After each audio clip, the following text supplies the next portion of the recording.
I didn't know I was going to get spit on today in China. But first, let me show you the oldest mall in all of Zhongguo. This area is called Wangfujing. It's a pedestrian street, and it's one of the first places I visited when I came to China. Back in the 80s, my father-in-law biked here 50 minutes to buy leather shoes and a guitar since this was the only place where you could find imported goods. Speaking of the 80s, we checked out an exhibit that was a total blast from the past. For all the things we saw, I couldn't believe we got in for free. I felt like I was walking around the Beijing hutongs of the 80s. There was even a bathhouse with a naked man doing cupping and a room that felt like you were underwater. After we were done soaking in all that nostalgia, we spotted a market from Zhongshan, a city in Guangdong, and had to go.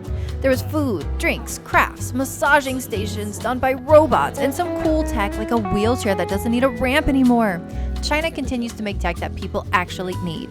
A crazy thing I found out is that if you buy a light abroad and it's made in China, it probably comes from Zhongshan. I have never been to Zhongshan, but after seeing the cultural heritage performances, I felt like I got a little taste, even being in Beijing. Did you know there are two kinds of lions for lion dances in China? Northern and Southern. The Southern is cuter and seen more often, but the Northern looks like a jingbar, aka a Pekingese dog, which I love. This was the second time I had seen a lion dance. The first was at my wedding. Then it was time to get spit on. These men walked on stage holding jugs that said alcohol on the side. They started drinking, they looked drunk, and they made it rain. They were drinking real alcohol and doing a drunken dragon dance. It's a national level intangible cultural heritage.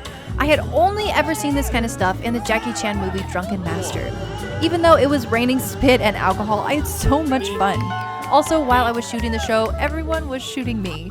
In China, as a Laowai, sometimes I feel a bit famous. The price for the market, totally free unless you bought stuff.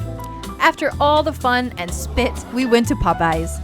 For 166 kwai, we got tons of chicken, fries, their amazing mashed potatoes, 2 drinks, and my son got a chocolate milkshake that he couldn't put down.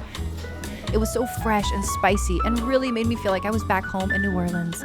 I promised my son I'd take him to the store after it all, but he couldn't keep up. He passed out hard. So Kev and I checked out the toy store from London while my baby boy took a nice nap. We got him a Hot Wheels car for 20 kwai when he woke up.